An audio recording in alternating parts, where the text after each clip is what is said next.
Hello everyone. आप सभी का एक बार फिर से स्वागत है हमारे यूट्यूब चैनल में। मैं आनंद, आप सभी का ट्रेनर, एक बार फिर से हाजिर हूँ एक नए टॉपिक के साथ। आज का जो हमारा टॉपिक है वो मेटल कटिंग का है।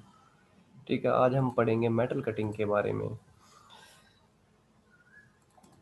हम इसके इंट्रोडक्शन से स्टार्ट करते हैं। देखो, चैप्टर का एम क्या था? मशीनिंग को समझना, मशीनिंग प्रोसेस क्या होता है उनको हाईलाइट्स करना, उनके कौन कौन से पैरामीटर के ऊपर जब हम मेटल को रिमूव करते हैं चिप की फॉर्म में तो कौन कौन से इफेक्ट पड़ते हैं उनके बारे में जानना। ठीक है। और क्या, जब हम मेटल कटिंग करते हैं तो हम उसमें से हम उसका अनवांटेड मटेरियल सारा एक निकाल देते हैं चिप की फॉर्म में। ठीक है। तो वो अपनी एक फाइनल शेप में आ जाता है, फाइनल शेप के अंदर आ जाता है पार्ट। तो उनको पढ़ना।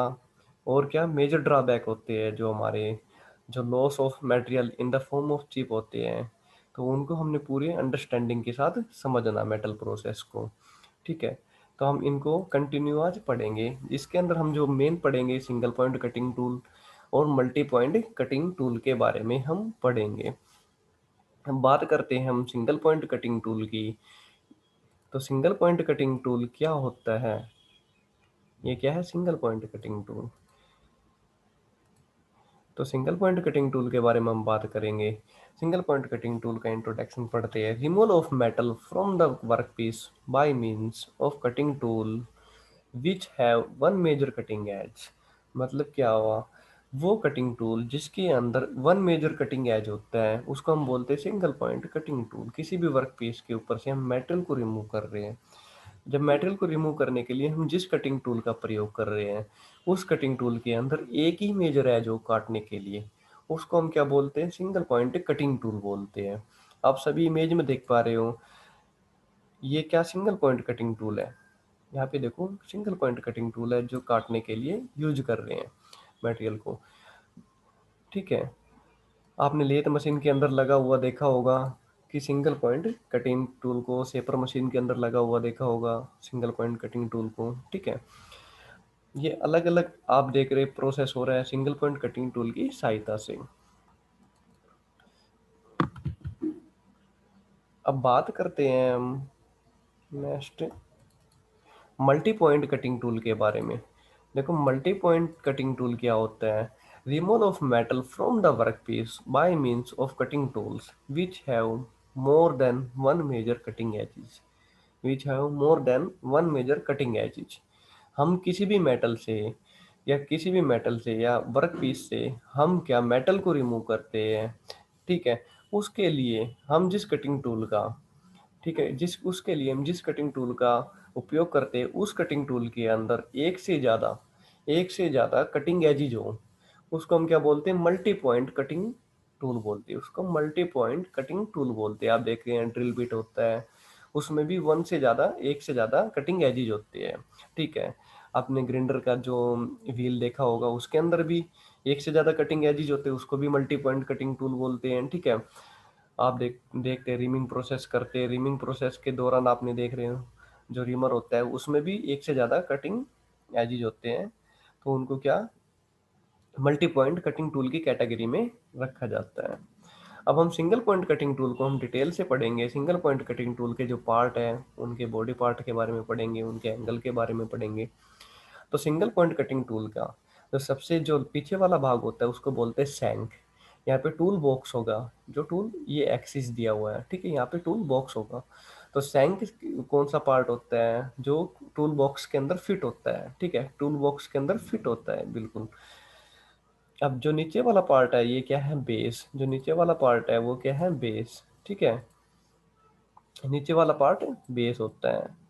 अब बात करते हैं ये कौन सा पार्ट है? ये आपका होता है फेस। ठीक है। ये एक पार्ट कौन सा होता है? फेस। ठीक है। ये जो होता है मेजर कटिंग एज होता है, मेजर कटिंग एज होता है। और जो ये होता है ये माइनर कटिंग एज होता है। ठीक है। ये आपका कॉर्नर दिया हुआ है, ये माइनर फ्लैंक दिया हुआ है, ये मेजर फ्लैंक दिया हुआ है। ठीक है। इनके बारे में हम पढ़ेंगे, सारे पार्ट के बारे में पढ़ेंगे। अब इनको डिटेल में देखते हैं। देखो, सैंक क्या क्या होता है? It is the main body of tool. ये क्या टूल की मेन बॉडी होती है जो टूल बॉक्स के अंदर फिट होती है। ठीक है, टूल को पकड़ने के लिए, सहायता के लिए उपयोग करते हैं। अब बात करते हैं फ्लैंक की। फ्लैंक क्या होता है? द सरफेस और surfaces below and adjacent of the cutting edge is called flank of the tool। जो कटिंग एज है आपके, उनको सरफेस को जो हम जोड़ते हैं उनको क्या बोलते हैं? फ्लैंक बोलते हैं। जैसे ये क्या, यहाँ पे इनको क्या, पूरा ये क्या होगा? फ्लैंक होगा, ये पूरा फ्लैंक होगा। ठीक है। फेस की क्या बात होगी? फेस क्या होता है? The surface on which the chip slides is called the face of the tool. ठीक है, जो चिप है, वो जो फेस, ये ऊपर का भाग है, फेस है। जो चिप होती है इसके फेस के ऊपर से स्लाइड करते हुए निकल जाती है, स्लाइड करते हुए निकल जाती है। यहाँ पे जो ये दिया होता है, ये रैक एंगल दिया होता है। जो यहाँ पे ये फेस होगा, इसके ऊपर से चिप स्लाइड करते हुए निकल जाएगी। ये जो दिया हुआ है, रैक एंगल दिया हुआ है। ठीक है, रैक एंगल। अब जो बात करते हैं हील की, it is the intersection of the flank and the base of the tool. ठीक है, intersection of the flank and base of the tool. जो ये क्या हुआ? आपका हील हुआ। अब बात करते हैं नोज की। नोज क्या हुआ? It is the point where the side cutting edge end cutting edge intersect. जो साइड कटिंग एज है, ठीक है, जो आपका मेजर कटिंग एज है और माइनर कटिंग एज है, वो जो इंटरसेक्ट करते हैं उसको क्या बनाते हैं? एक नोज बनाते हैं। ठीक है भाई। ठीक है, ये क्या हुआ? नोज हुआ। तो ये क्या थे? इसके मेन पार्ट थे। अब बात करते हैं हम इनके, अगर सिंगल पॉइंट कटिंग टूल के बारे में देखते हैं, कटिंग एज के बारे में देखते हैं। देखो, it is the edge of the face of the tool which removes the metal from the work piece. ठीक है, जो एजिज होते हैं, जो कटिंग एजिज होते हैं, उनसे क्या हम रिमूव करते हैं मटेरियल को किसी भी वर्क पीस के। ठीक है। The total cutting edge consist of side cutting as.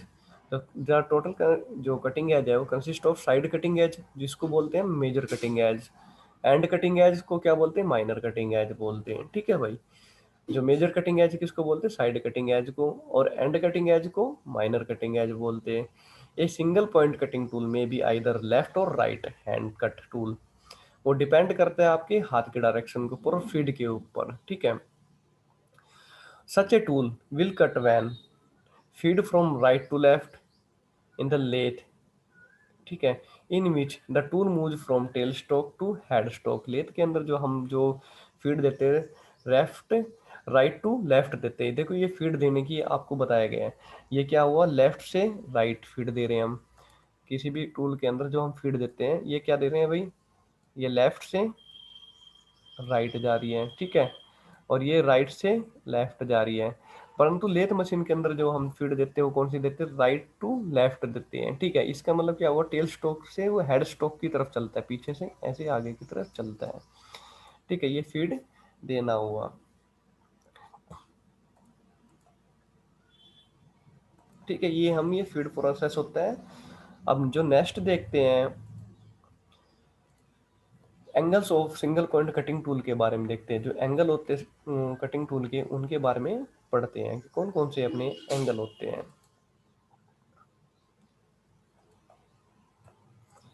ये क्या हुआ? सैंक हुआ अपना। ठीक है, जो सैंक के बाद ये हल्का सा झुकाव करके दिया जाता है, ये वाला जो आप देख पा रहे हो घुमाव होता है, इसको बोलते हैं साइड रैक एंगल बोलते हैं। इसका बड़ा ही महत्व होता है। ये क्या होता है? Side rake angle. इसमें से इसके ऊपर से फेस, जो फेसिस होते हैं, फेसिस के ऊपर से जो चिप है वो स्लाइड करती है और रैक एंगल के जरिए यहाँ से निकल जाती है। ठीक है, ये कौन सा हुआ? साइड रैक एंगल हुआ। ठीक है, ये नोज हुआ। ये इसकी जो, इसे ऐसे घुमाव में मिलेगा आप सभी को नोज को। ये नोज रेडियस दी हुई होती है, नोज रेडियस दी हुई होती है। ठीक है, अब देखते हैं ये साइड कटिंग एज है। ये कौन सा साइड कटिंग एज है अपना?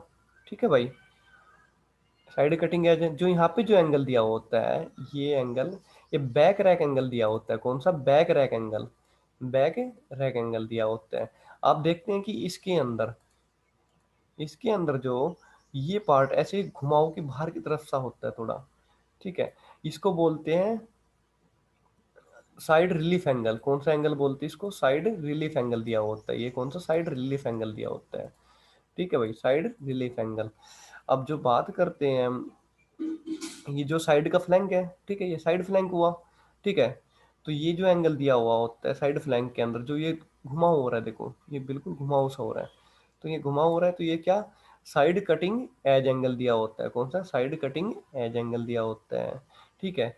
इसको जो, इस एंगल को जो बोलते हैं, इसको बोलते हैं हम एंड रिलीफ एंगल या क्लियरेंस एंगल बोल लेते हैं, ठीक है। एंड रिलीफ एंगल और क्लियरेंस एंगल, ये क्या हुआ आपका, बेस हुआ, नीचे का पार्ट जो बेस होता है, ठीक है। ये एंड फ्लैंक हुआ, ये एंड कटिंग एज हुआ। तो जो इसका एंगल जो यहाँ पे बनता है वो कौन सा बनता है, and cutting as angle, and cutting as angle. तो ये सारे क्या आते हैं अपने, एंगल बनते हैं जो सिंगल पॉइंट कटिंग टूल के ऊपर। अब इनका व्यू देखते हैं, ये कौन सा व्यू हुआ, इसका टॉप व्यू। ये कौन सा व्यू है, टॉप व्यू। आप ऊपर से देखोगे तो देखो ये बॉडी का पार्ट ये दिखेगा एक तो आपको, ठीक है। और क्या दिखता है आपको, ये वाला चीज दिखती है, ठीक है, ऊपर टॉप व्यू में, ठीक है। अगर आप इसका साइड व्यू देखोगे तो साइड व्यू के अंदर ये वाला पार्ट दिखता है, इसमें ये वाला पार्ट दिखता है, आप सभी देख पा रहे हो, और ये वाला पार्ट दिखता है, ठीक है। अगर एंड व्यू देखोगे तो आपको सिर्फ एक बॉक्स सा नजर आएगा, एंड व्यू में सिर्फ एक बॉक्स ही नजर आएगा, ठीक है। ये इसके व्यू थे। अब इनके देखो हम एंगल के बारे में देख लेते थोड़ा बहुत। Importance of angle in single point cutting tool के अंदर देखते हैं। देखो positive rake angle point cutting tool, ये पॉजिटिव रैक एंगल बनता है, ठीक है। और एक होता है ज्योमेट्री में जो negative rake angle point cutting tool होता है। अब जो रैक एंगल होता है, रैक एंगल के अंदर जो दिया हुआ है पॉजिटिव रैक एंगल और नेगेटिव रैक एंगल का इफेक्ट है। देखो side rake angle and back rake angle combine to from effective rake angle बनाते हैं, ठीक है। इसको कोल्ड ट्रू रैक एंगल भी बोलते हैं। ये दो इसके जो मेन फंक्शन होते हैं, its influence on tool strength. जो नेगेटिव रैक एंगल होता है वो इंक्रीज करता है स्ट्रेंथ को, जो नेगेटिव रैक एंगल होता है वो इंक्रीज करता है स्ट्रेंथ को।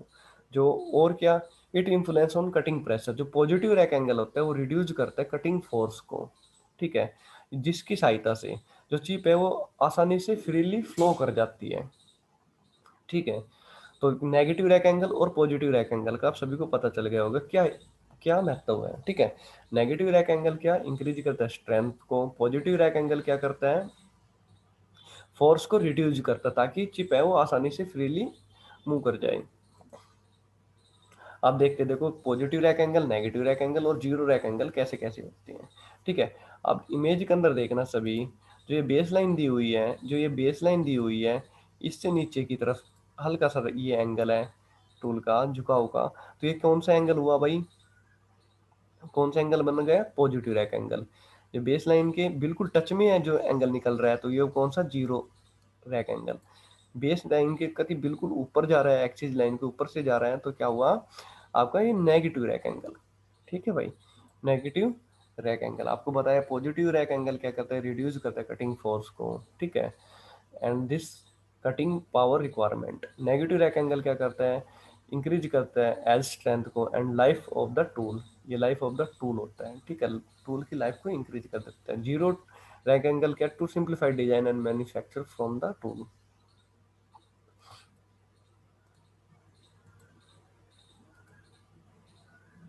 ऐसे बैक रैक एंगल दिया होता है, it is the angle between the face of the tool and line parallel to the base of the shank in a plane parallel to the side cutting as.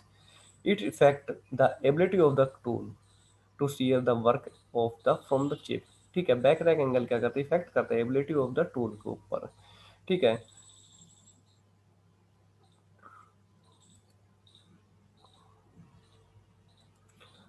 अब देखते हैं relief angle के। देखो relief angle क्या होता है, relief angle का हम जो यूज करते हैं वो मिनिमाइज करते हैं रबिंग, तो it minimise rubbing contact between machine surface, ताकि जो आप आपकी जो बॉडी है, ठीक है, वो मशीन से रगड़ती हुई ना चले, इसलिए रिलीफ एंगल लिया जाता है। रिलीफ इसलिए इसका नाम रखा गया, ठीक है। रिलीफ का मतलब क्या है, आराम देना, ठीक है। तो बॉडी है ना रगड़ती हुई ना चले, रबिंग ना हो कोई कॉन्टैक्ट किसी भी मशीनिंग सरफेस से, ठीक है। तो इसलिए रिलीफ एंगल दिया जाता है। It help to eliminate tool breakage and increase to life. ये क्या, जो टूल का ब्रेक होने के, टूल टूटने के जो ज़्यादा चांसेस होते हैं उसको एलिमिनेट कर देता है और टूल की लाइफ को बढ़ा देता है। ठीक है। जो स्मॉल एंगल दिया होता है, जो रिलीफ एंगल, वो हार्ड मटेरियल के लिए देते हैं। It prevent side flank of tool from rubbing against the work. ठीक है। इंक्रीज टूल लाइफ कर देता है।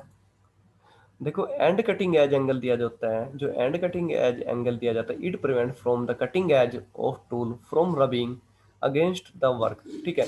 जो कटिंग एजेज है उनको क्या, वो रबिंग ना करे वर्क पीस के ऊपर, मतलब कि रगड़ती हुई ना चले, इसलिए क्या, कटिंग एज एंगल दिया जाता है। Large and cutting as angle unnecessarily.